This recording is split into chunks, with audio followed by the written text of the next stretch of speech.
Wow. Well, welcome everyone. We are here on day 7, May 7th, 2024, during the launch of the Sage Circle Alliance. And I am VLynn Hawkins, co-founder of Vegan Visibility Productions, co-host of, oops, oops. Hopefully you can't hear that, but because you can, I need to do that. There we go. Sorry about that, everybody. But I'm kind of the tech person, and when 10 things are happening, 10 things are happening. So let's get back to the point here. And the point is that we are in this membership drive, the launch of the Sage Circle Alliance, and we want you to know more because we are extending an open invitation for membership to the Alliance. And we'll talk a little bit about that even more. But today we're focusing on the conversation of collaboration and problem solving that leads to solutions. And we have got someone here who is so solutions oriented that she finds herself in places and spaces where people are having one conversation or they think they're having one conversation. And when she interjects some of her wisdom and charisma, the conversation actually goes to producing action. And so it is my honor and pleasure to introduce you to Meryl Fury. She's a registered nurse, president and CEO of the plant-based nutrition movement, whose primary focus, or one of their primary focuses, is on child nutrition. And she is the co-founder of the Sage Circle Alliance. So honored to have you here, to have this conversation with you. Hi, Meryl. Hey, VLynn, thank you for being the host of this event and taking that pressure off of me for this hour. And I'm happy to be here with you and have these conversations. Absolutely. So I'm really thrilled because I get to be the one to pick your brain today. This should be fun. Really. I always enjoy hearing when you're sharing about the perspectives that a lot of people just aren't even aware of, much less having the conversation about. And I know that you have a passion for child nutrition and just this whole plant-based space as a whole. So get us started by telling us how it all originated. What's your background? How did you get introduced to the plant life? And what got you here? Wow, so that is a long story. And if I tell that whole story, we'll be here days. So I'll give you the abbreviated version. So I started my own plant-based journey when I was 15. And that had to do with my mom being an educator. She was a gym teacher. And she was very focused on making sure that my brother and I ate healthy food all the time. She was very rigorous and very careful about how we were educated and how we were fed, right? She did all the cooking, basically, even though, so I'm going to date myself here. I was born in 1960, okay? So that was right when a lot of the TV dinner things and processed food things and convenience food things started to come out. And of course, we were kids that watched TV and we saw those things and we would say, Mom, let's try SpaghettiOs. Mom, let's try TV dinners. Mom, let's try, right? And she would indulge us once or twice, but the flavors were not good, right? So anyway, I got to be 15 years old and she was focused on our nutrition. She cooked from scratch all the time. Also at that time, the price of beef went up abruptly, really hard, really sharp and really high. And my mother was the one responsible for the groceries and the prepping, cooking of the food. So it really upset her. She didn't want to have to deal with that kind of high price. How was, and her big question every day multiple times a day in a sort of a rant complaint kind of fashion was, how am I going to feed you kids 3 square meals a day? How am I going to keep meat on the table 3 times a day? I can't afford it. Our budget doesn't, I don't have that built in the budget for the price of beef, which also was going up, but it also dragged pork up. It, all of the animal products went up at the same time, because that's what happens in an economy like the American economy. So, like I said, she was pretty upset about it, and she talked about it a lot, right? Like, to the point of where it was upsetting me that she was so upset. So I got together with a girlfriend of mine, and we decided that we would stop eating meat for the sake of our mother's sanity. We would just make it easy on them. That did not work for my mother, however. That did not make her happy or more comfortable. It did not save her from ranting. Instead, she switched to ranting and worrying about how much, how I was going to grow up to be big and strong, and how was I going to be healthy, and how was I going to, if I didn't eat meat. But after a little while, I didn't give in, even though she kept trying to put meat on my plate. I didn't give in. And she stopped trying after a while. My hard-headed 15-year-old self outlasted her, is basically what happened. Fast forward through life, and I wound up being a nurse. That was not my first choice of career. What I really wanted to be was a doctor of natural medicine. But I think maturity-wise, I couldn't get there. I couldn't figure out how to do it. And it was based on really my own level of self-confidence and maturity at that time. I went into nursing instead, which was sort of easier in my mind, but really nursing school is not easy. And the whole thing of being a nurse is not easy, but that's the path I took. And just wound up in public health and being active, doing home visits and working in clinics and things like that, and really observing how the population of people that I was helping, who were basically lower socioeconomic, Black and brown people, a lot of them undocumented alien or undocumented people who came across the border from Mexico or in Central America, how they suffered after they got here. Their diets would change, their children's diets would change, and suddenly they would be developing diabetes and high blood pressure and things like that. And that has altered my path in life totally, watching that, just knowing, from my own experience, that not eating animal products has worked very well for me. I'm now 63. I don't have any of those chronic illnesses. I have no chronic illnesses. And to watch my patient population, like, oh my gosh, 70% of them or so get diagnosed with some kind of chronic illness that could have been prevented. It was very painful, So anyway, fast forward again, and I put in my 30 years as a nurse. Thank you very much. And that was tough to be around and be with, when you believe that there's another way that people could be managing their health. I wound up getting elected to be president and CEO of Plant-Based Nutrition Movement. And that really helped me align with my passion in life. Then I was able to retire early from nursing. Yay! And go into doing Plant-Based Nutrition Movement full-time. And then just a year ago, this is very much the abbreviated version now.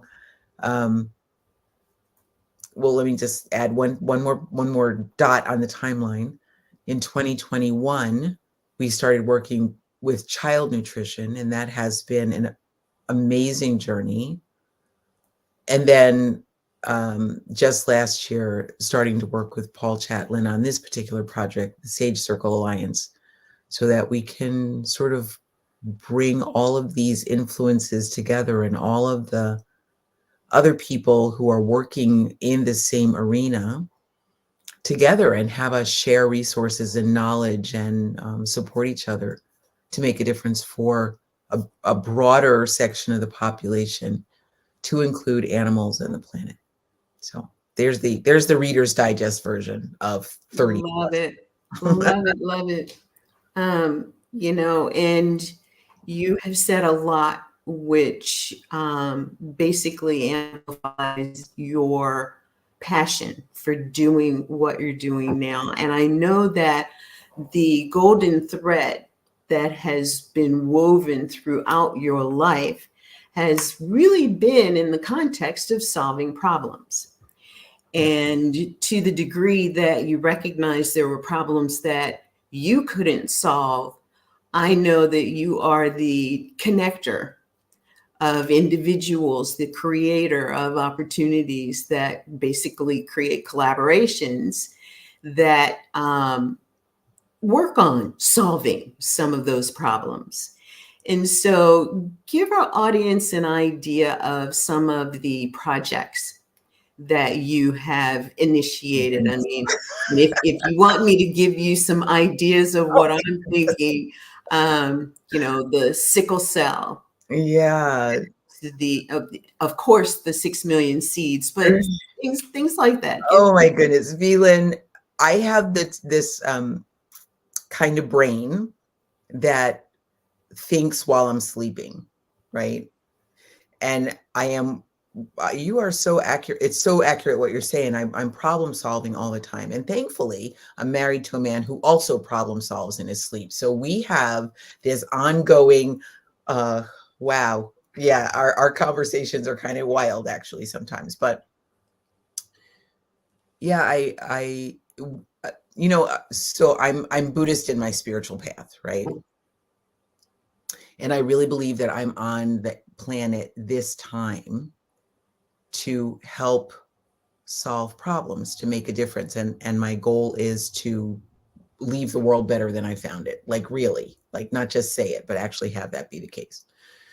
So in the world of problem solving, okay, so we'll go with the couple that you mentioned. We'll start with those. So most recently, my problem solving has been in the realm of human health. Like, what can I personally do to make a difference? And this has probably been going on for, I'll say 20 years, where I've been really hammering on what can make a difference for human health. You mentioned the sickle cell disease projects. So in the world of plant-based eating, we know that very few people actually get to hear the message that plant-based eating, whole food, plant-based eating, whole plants with as much intact and as much as they came out of the ground as possible, can be quite healing. That's a diet designed to heal the human body. We also know that a lot of people don't get that message, and a lot of the people who don't get that message are our lower socioeconomic status people. They very often don't hear that, or they don't have access to the foods that they can use to implement that kind of lifestyle, that kind of diet. A lot of those people tend to be Black and brown people, of which I am obviously one.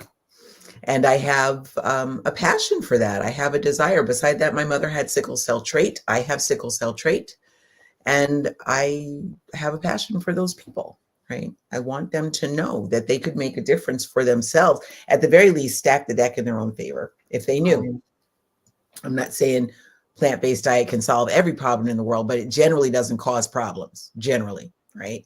So I got together with a friend of mine who is a pediatric nurse practitioner who specializes in sickle cell disease for children.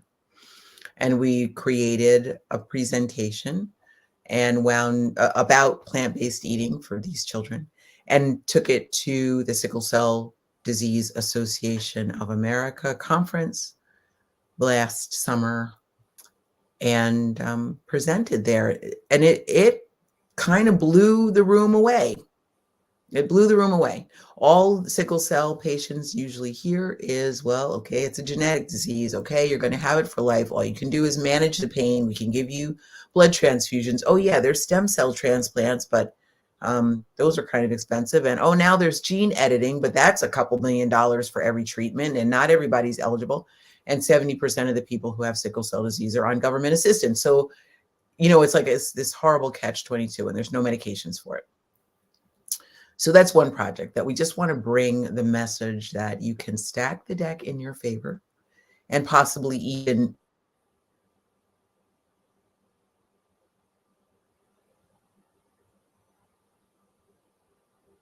issues that happen with sickle cell disease just by managing diet. Start with that, So that's one project.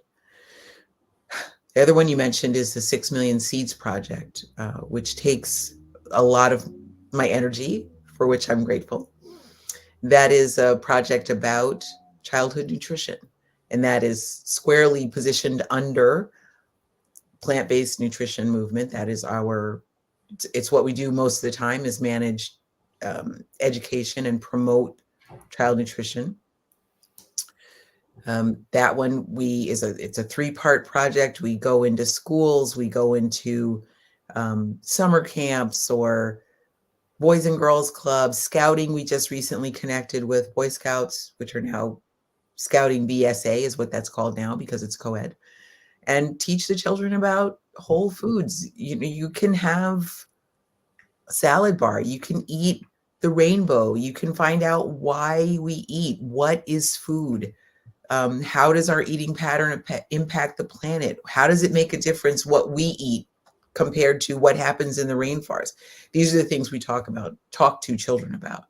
And I can honestly say it takes some time to develop the relationship to get into a child-centered setting, and rightfully so, not just everybody should be able to walk into a group of children and start talking, right? Or being around children. We know there's issues around that, and we have to protect our children all the time. Right. So it's taken a little while to develop the relationships that allow us to get into these settings. This year, we had our first opportunity to go into a public school here in Wisconsin. And I can tell you, from the first time we went in till now, and we've gone in once a month, those are transformed children. They are different children from who we met the first time we went in. They've had experience of eating the rainbow or having a salad bar, or the last time we went in, we were talking about the impact our eating patterns have on the rainforest. And one little girl asked me if we could have acai smoothie bowls. Now, where this little girl heard about acai smoothie bowls, I don't know, but we sure did accommodate. We made every effort, and that's what we had. So that's been an amazing project. It includes the work with the podcast, which is called Growing a Healthy Child. And it also includes collaborations. It is from that project that we leapt to the Sage Circle Alliance. That's exactly how that connection happened. From 2021, 22, 23, we were looking for where is a collaborative group of people that we can connect with so that we can do this work on a larger scale. And when Paul Chatlin, who is our co-founder, he and I co-founded the Sage Circle Alliance together, when he sent out a letter asking for anybody who was interested in working together to have a bigger impact, he said I was the first person who responded to his letter. And he and I have been literally joined at the hip by Zoom for a year now, working on how do you build a collaborative group? How do you work together? What's the infrastructure? What goes on in the background? All of that stuff. And now it's becoming public. And we are so excited about that. And you talked about putting together the infrastructure. And I know that it was a key opportunity, a key learning, a key teaching for every founding member who is a part of the organization to learn about the trend in collaboration, because there's a lot to collaborating. And when you're talking about collaborating as a group, You typically are a couple of steps above the, two-person collaboration.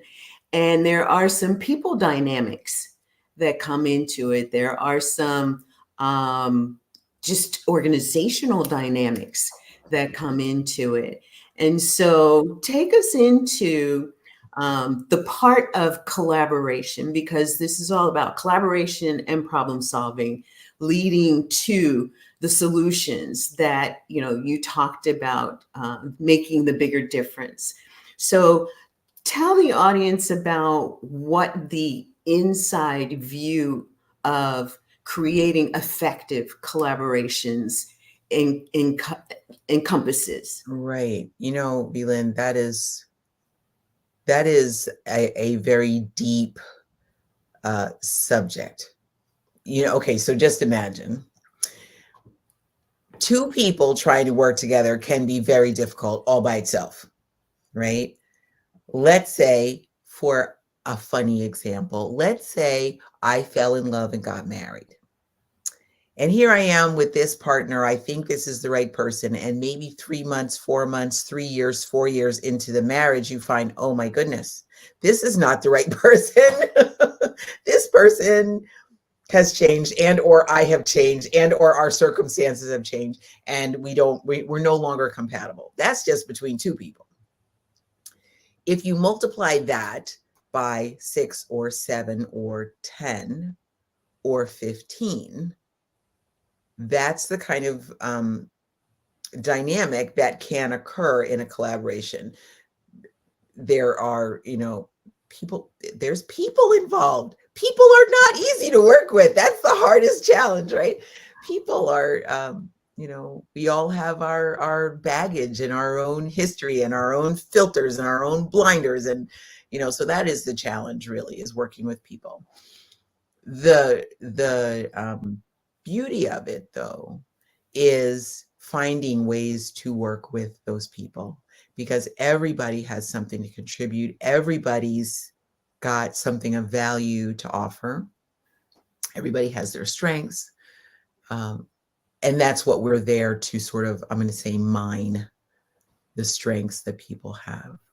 One thing that we have done in the Sage Circle Alliance is Paul and I had this idea from early on, and then one of our founding members gave it a name.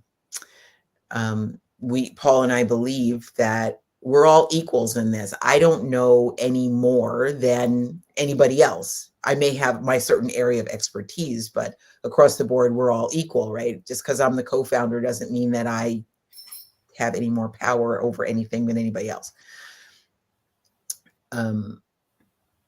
So between the two of us, we were kind of trying to figure out how do we create this so that everybody has a say and everybody has input and everybody feels empowered to make contributions. And then one of our founding members, who's named Carol Whitaker, gave it a name, and she called it Radical Interdependency, I believe.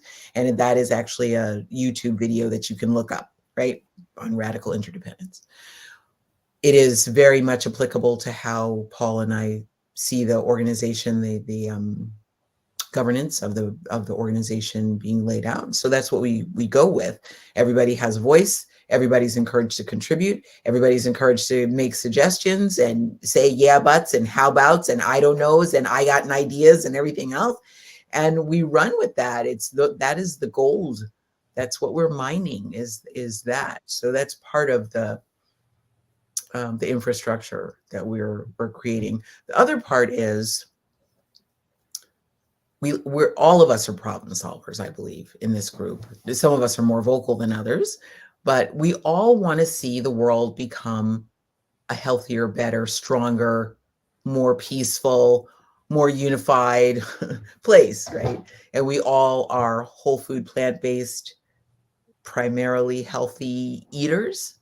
And we have a commitment to that being a way that we can manifest a healthier, more peaceful planet, right? So we're committed to human health. All of us, 100% committed to human health, animal compassion, and the planet being livable for the next few thousand years at least, right? So that's what we focus on, and we are actually working on problem solving for that. And the way we problem solve is we use I'm drawing a blank.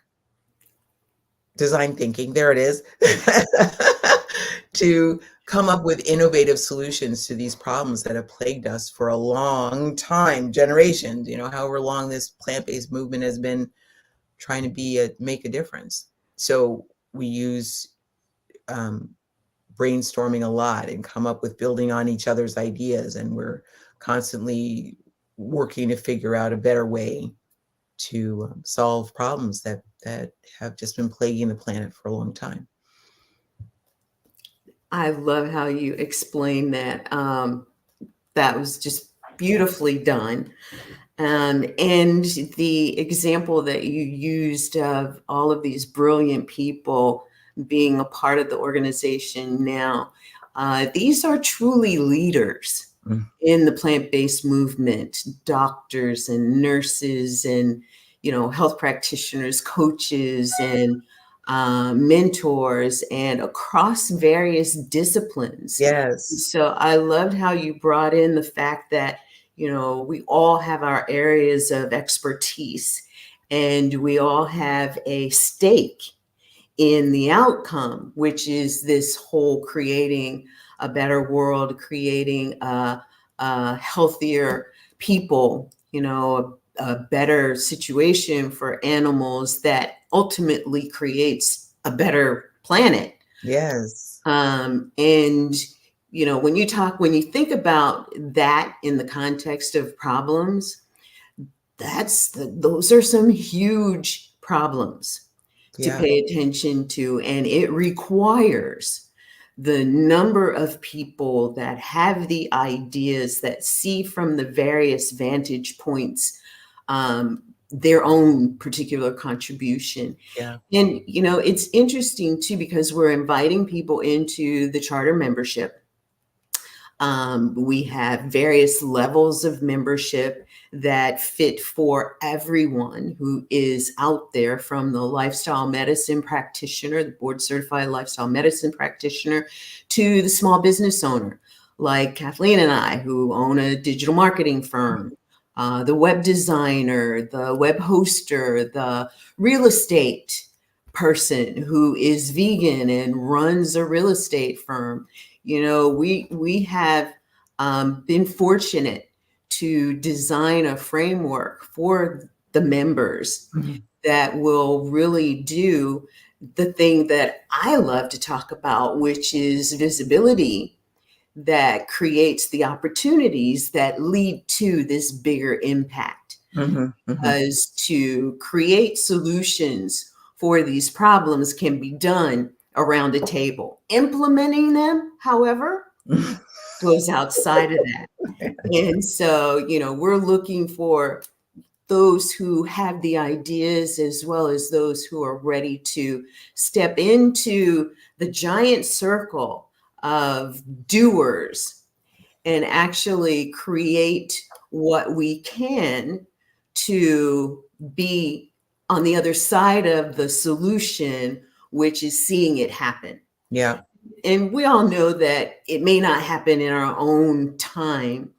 So we're also very cognizant of, and I love this piece too, how the child perspective comes into this, because we want to grow healthy children, because they are the ones that will grow up and over the years, hopefully, look at Sage Circle Alliance and its mission and passion and purpose and decide, oh, there's someplace I want to play and contribute, and be able to receive the baton as the older generation begins to take their journey other places. That's right. That's right. And so, as we think about legacy, I'm curious to know, I think you've kind of said it without saying it, but what do you consider your personal legacy that you are living to lead? Wow. VLynn, where'd you get these questions, girl? Thank you. Wow. That's a really good one. And thank you for asking that. So, I always have to warn the interviewer. This is an area and a topic that touches me so deeply. It's not unusual for me to get teary-eyed about it. Okay. We say children are our future. And yes, that is true. But they are also our right now. They are our present. And the way that we are managing our children right now is putting them at risk, serious risk. So much so that we have ever increasing rates of diabetes, high blood pressure, heart disease, cancers, overweight, anxiety, oppositional defiance disorder, ADHD, autism. The list could go on a long time.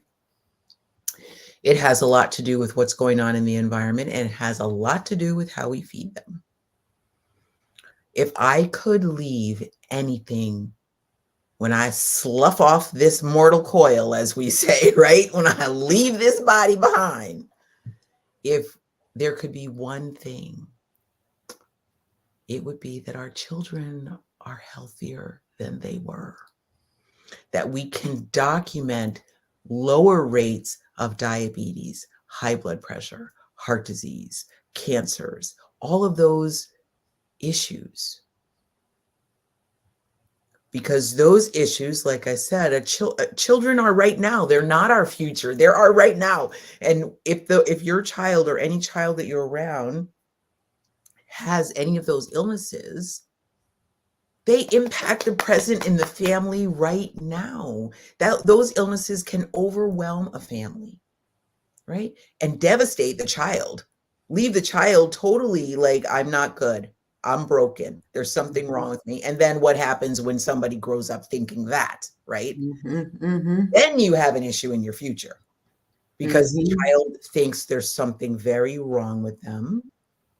They've been raised to believe there's something wrong with them. They have a diagnosis. They've got a label. They're in the special classroom. They're getting the special thing, all this stuff.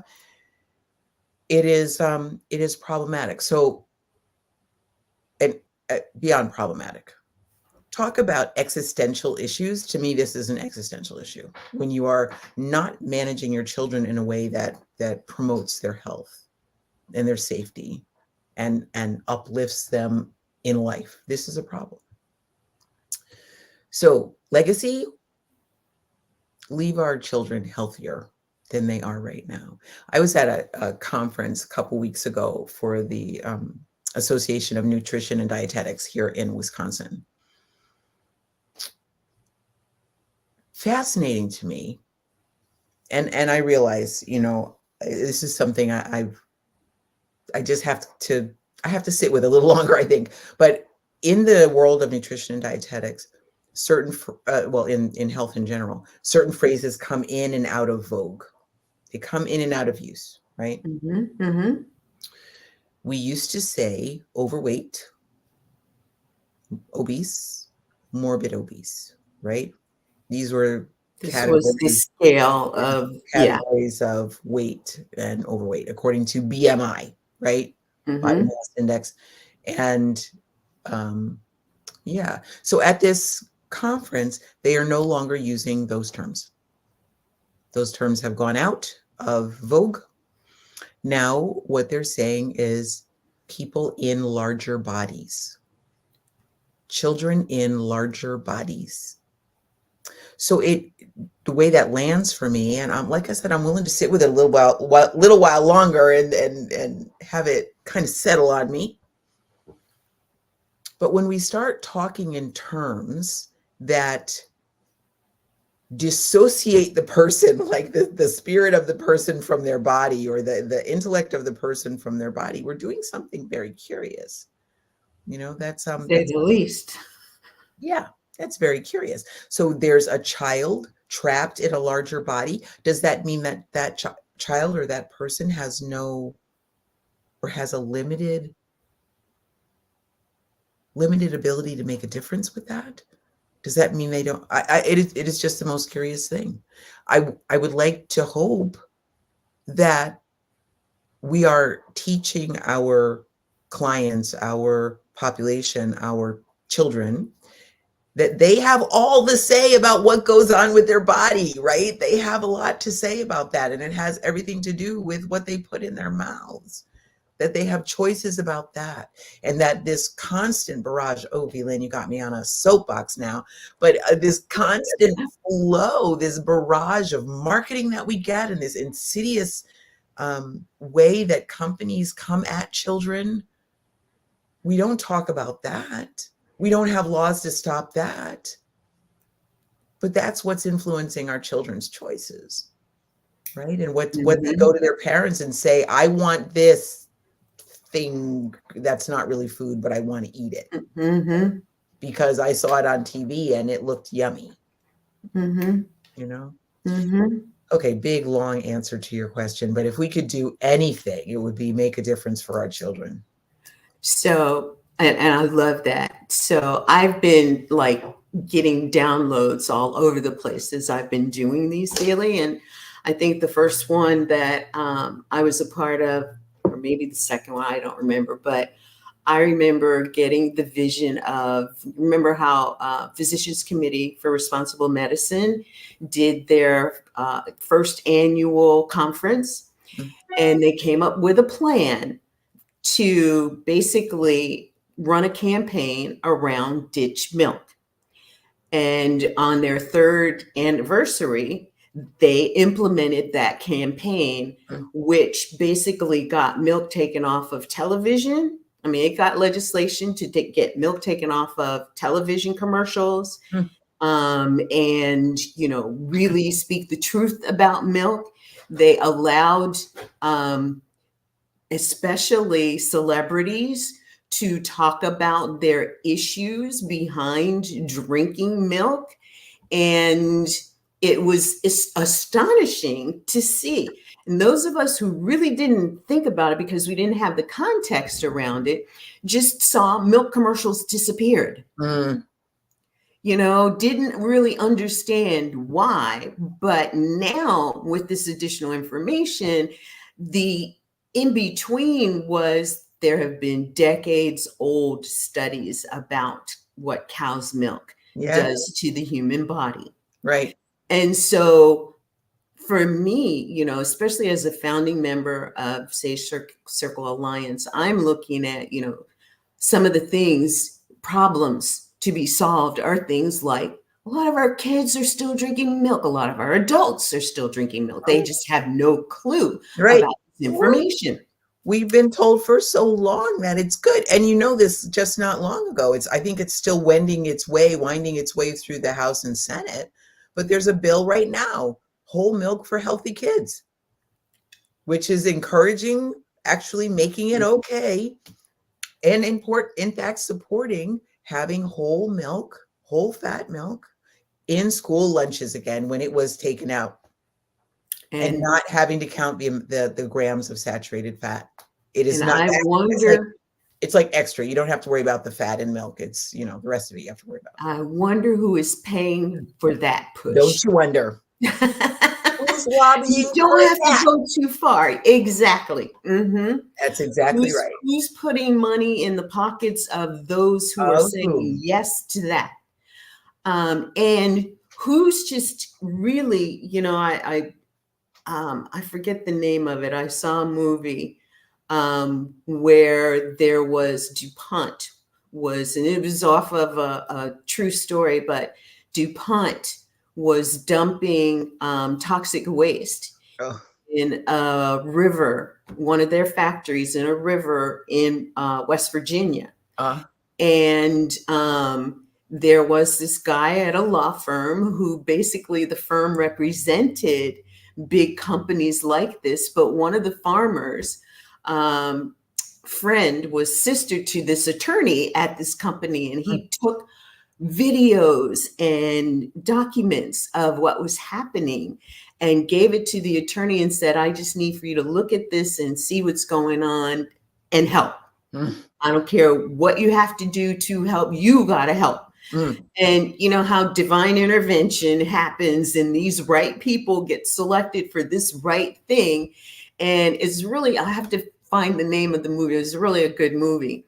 But he was just one of the partners in the firm and was able to present this same information to the owner of the firm, who was like, you know what, we really have to do something. I cannot not do something knowing this information. And we're at the same place, coming together to amplify our voices, to let people know the shades that have been pulled down. You know, the Emerald City Yes, is yes, really man on behind the curtain. fire. Let's get Right, out of it. right. It's so true, so true. You You know, know, there's that is just disgusting. That's a horrible story. It really is. horrible, true. And It's the milk story. it's horrible. It's It's the horrible. fentanyl story. It's It's the the same story, and I don't remember what was the chemical or what was the problem, but they did that happen in India as well. I want to say it was Johns Manville or Dow or somebody, I can't remember, it was such a long time ago, where they let, in the middle of the night, release some horrible poisonous toxic chemical into a river in India, I believe it was. And it killed off thousands of people who lived right next to this river. They'd just be, there they are sleeping and then dead, right? Because of this release of this toxic chemical. And of course that happens regularly, or certainly more likely to happen in third world countries or areas where the government is not putting on tight restrictions and the people are less well protected. Here, we do it to our children, right? We do it that way. They are the most vulnerable population we have, and they can't speak out against anything. And if you can brainwash the parents into thinking that milk and so many other things, you know, let's go with red dye number 40 or blue dye number 12 or whatever it is, right? All these additives and preservatives and garbage that's in our food all the time. It's the same. It's the same. Like you said, it's the same. It's just disguised. And it's sweet and it's pink or it's blue or it's bright green and we think it's fine. Or it's Teflon. That's the story. It was Teflon. And, you know, my daughter and I were talking last night and I was like, you know, this story of Teflon. And she was like, I remember that. And I remember the day you came home. And I actually remembered somehow this picture of, you know, we're done with Teflon, throwing it all in the trash. And how proud we were to be able to afford, you know, this pots and pans set of Teflon. Teflon, yes. You know, and it's only, there's only several more generations and you know, one molecule difference type Teflon replacement things that have come out since then. And they have actually published studies that say that every American, they haven't taken it outside of America because it was an American-made product. Every American has whatever that toxic chemical is that was in Teflon in our bodies. I believe it. And it's a forever chemical. Yes. And that was something that was key for me too. It was like a forever chemical, you know, and just think if there are so many things like this that those of us who are close to this conversation don't even know about, how many others have really just been outside of the information. And one of the things that we as members of Safe Circle Alliance know is that the time is now. We can't wait another day, another year, another month, you know, another decade. That's right. Things are deteriorating too quickly. Yeah. And, you know, I want to go back to this thinking, the design thinking that you're talking about. What are some of, I know, you know, the organization has a group, the think tank. Yep. And what do you anticipate some of the things that the think tank will be working on? What are they working on now? Great. So think tank is something I am very passionate about. In fact, we have a meeting today. Uh, um, so the idea is that we have these what I call gnarly problems. That's not the typical name given those problems in design thinking. I call them gnarly problems. In design thinking, they're called wicked problems, and those are problems that have persisted a long time. They have they touch a lot of different areas. They are implicated in a lot of other problems, and there are conflicting interests that either want to see them resolved or see them persist. There are people who are benefiting, in other words, from this problem being there. And there's a whole, another set of what wicked or gnarly problems actually are, but those are some of the ones I can think of off the top of my head. In the world of health and whole food plant-based eating, and let's just say lifestyle illnesses, let's just bring that whole thing together. We have things like, how do you get people to even listen to the idea that they have a lot of control over what happens with their health? That a lot of the control is not, as we've been told, a genetic thing that you can't make a difference with, but it's actually that what our living circumstances, our environment, our thoughts, what we put in our mouths, what we listen to, all of that, those are, in Buddhist thought, those are the nutriments. That's what you're taking in, right? That's what you're taking in for food.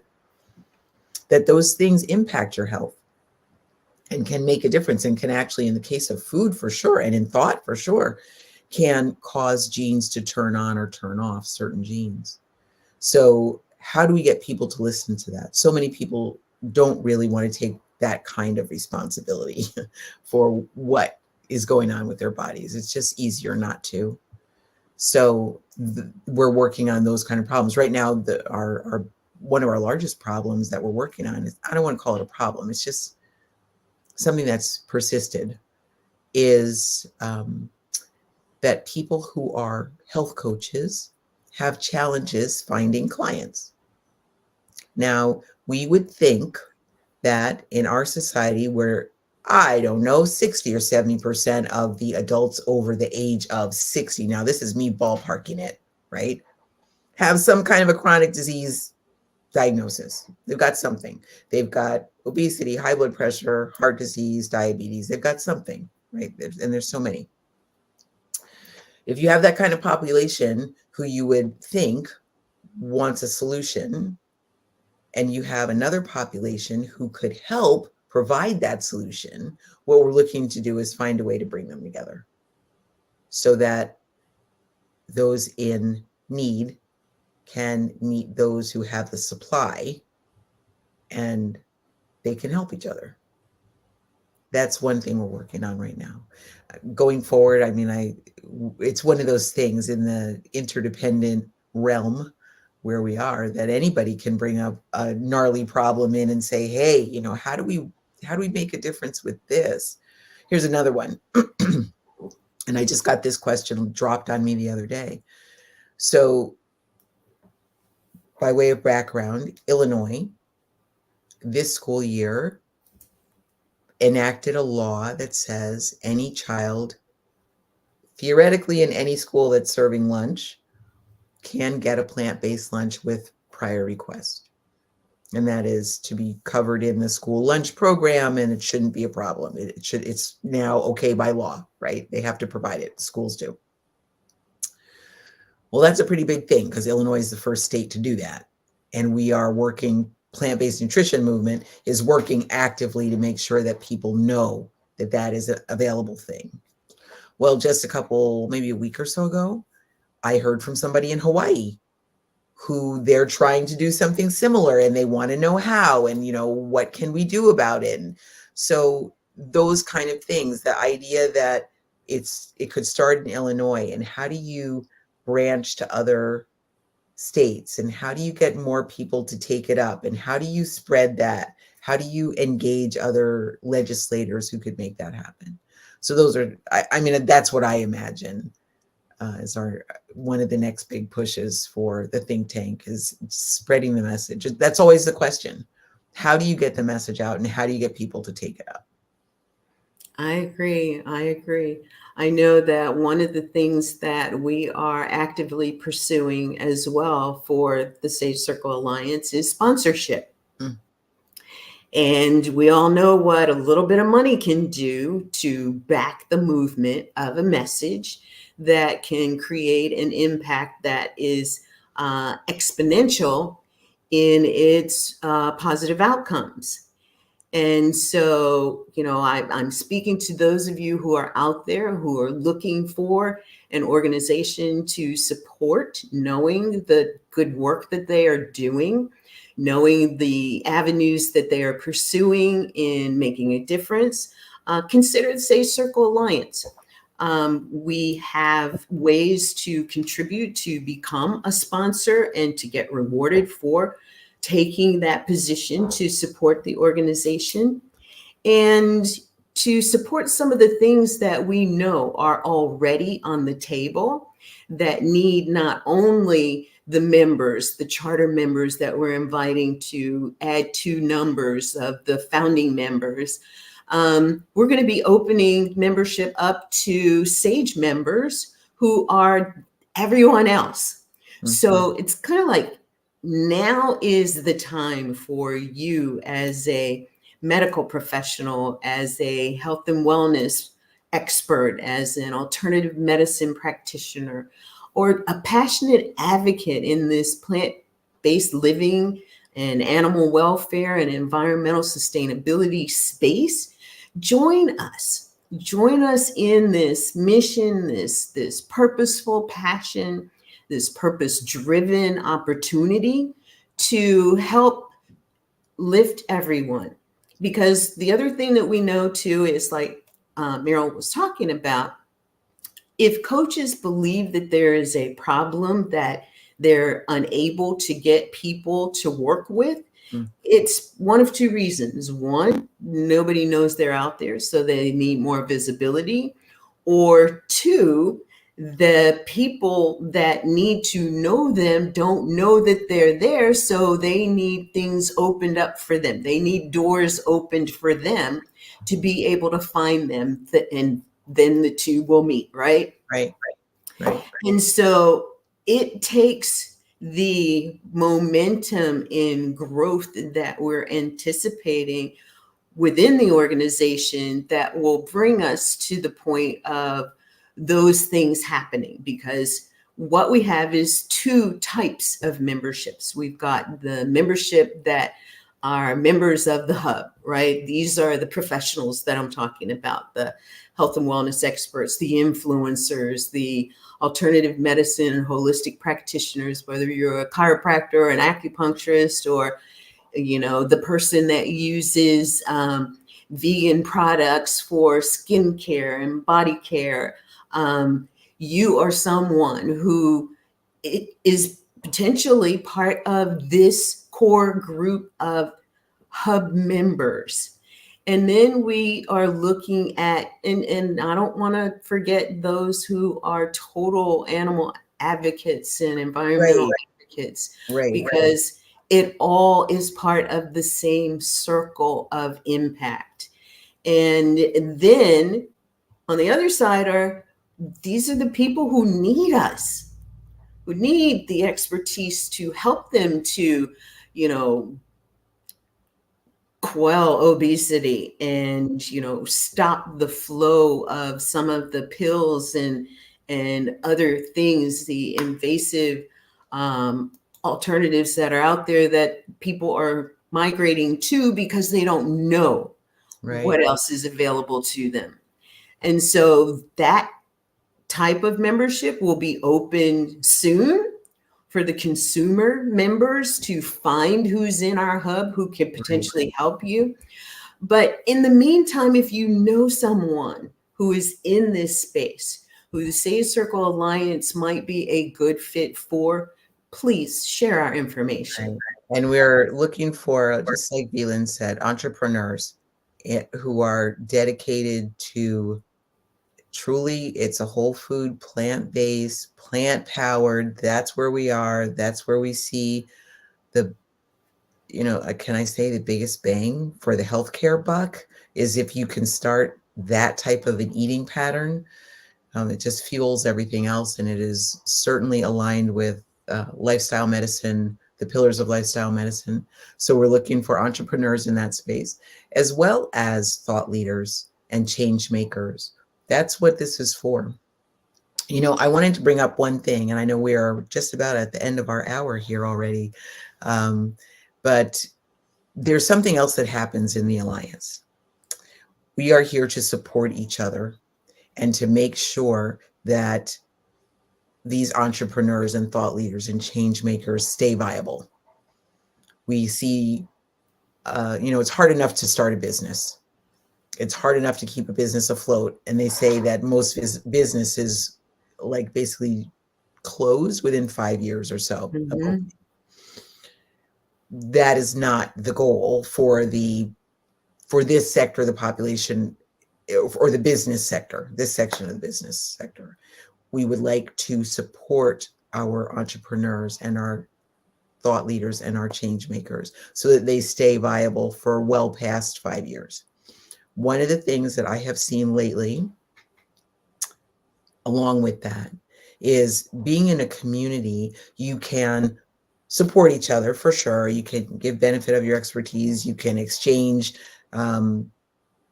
goods and services. You can get advice and stuff. Here's something I saw lately, which made me really even more grateful for the Alliance.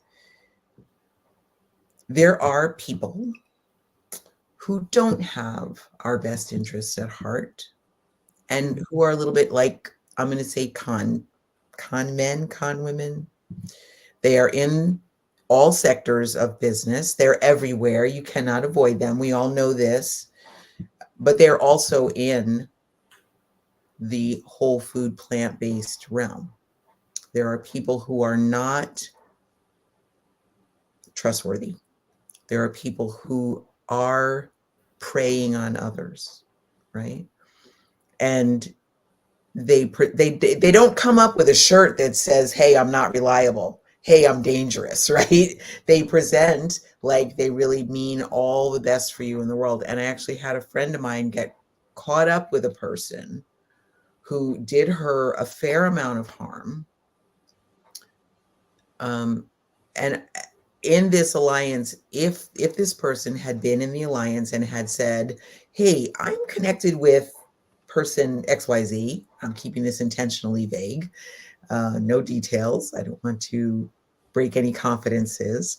But if she had been able to come into the alliance and say, "Hey, I just met person John Jones, and he's doing XYZ, and I'm thinking of taking a course from him," at least 5 other people in our alliance would have been able to say, "John Jones, I connected with him before. John Jones has a history a mile long. Look him up on the internet. Make sure you look at every entry because John Jones has been taken to court. John Jones has been sued. John Jones," things like that. So there's the ability to support the business professional, the entrepreneur, yes, and provide exchanges and connections for business growth. And there's also the capability of protecting from harm in a business. And I think that is something really key for a benefit that the Alliance can provide.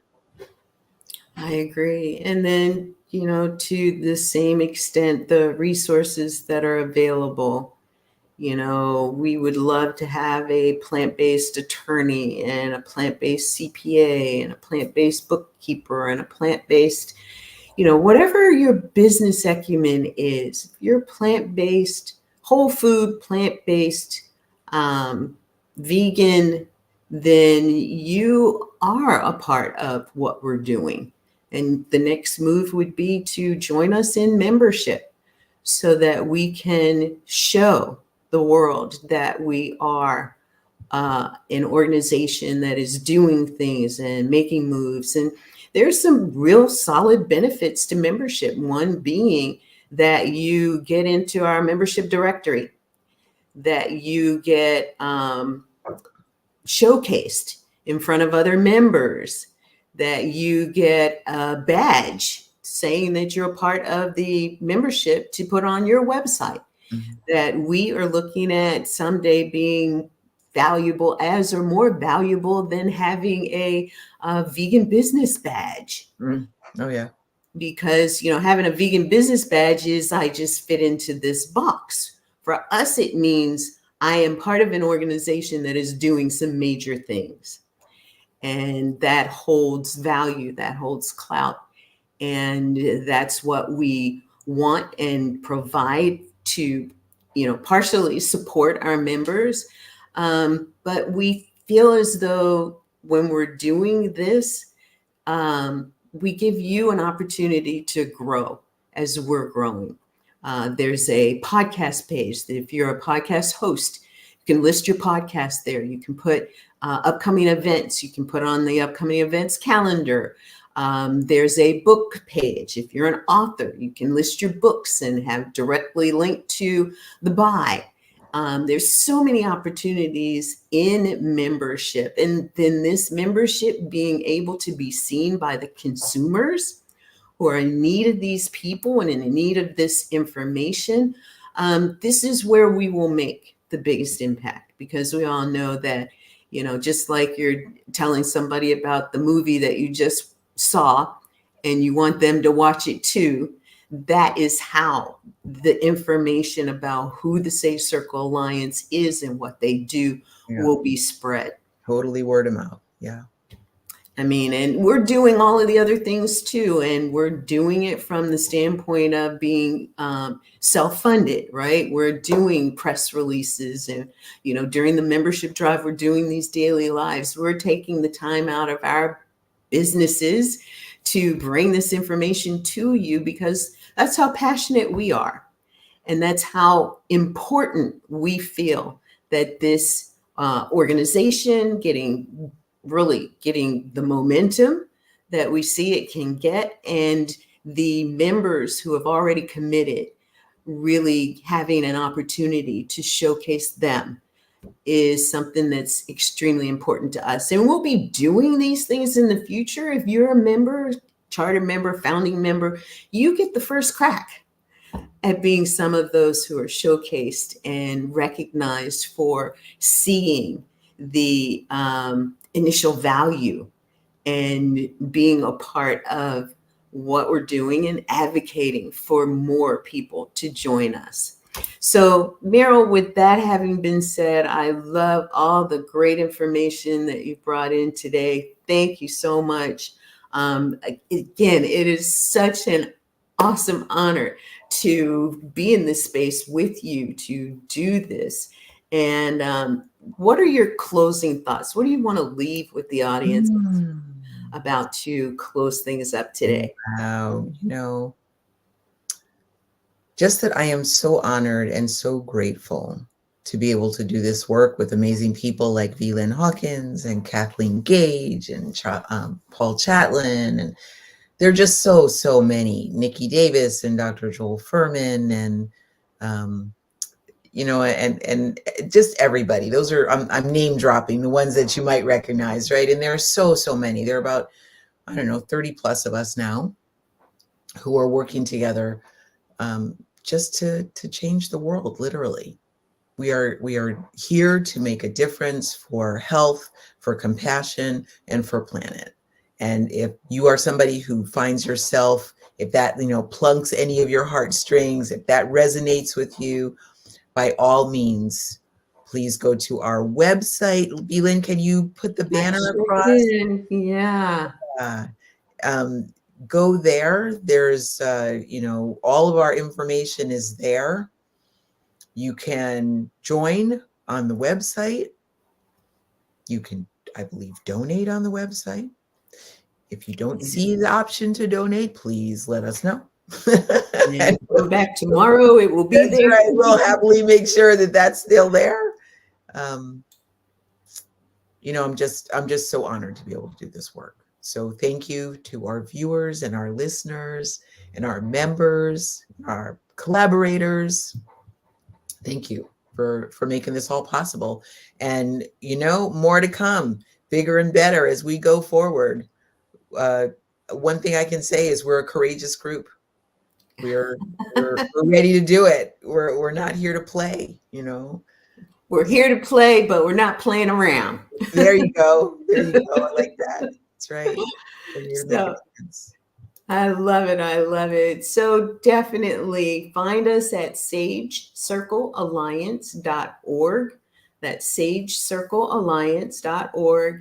And tool around the website. See who's there. Find the members. And, if you know somebody that would be a good fit, and you sign up and let them and tell them and let them see you on there, and then maybe they'll sign up as well. But we know that that's typically how this is going to happen. And we're even going to have all of the charter members will be getting a gift upon signing up. And we will be saying more about that in the days to come. So join us. We're doing this every day between 1 and 2 p.m. Eastern. So you can find us live on our Facebook page at Sage Circle Alliance, and you can join us there or here on YouTube at Sage Circle Alliance, and you can drop us a comment in, let us know you're watching, and just help us spread the word. Help us spread the word. So we're going to wrap it up with that. Thanks again, everybody, for joining us today. It has been an amazing conversation, Meryl. Thank you. Thank you. Thank you. And we will see everyone tomorrow. All right. Bye for now. Bye.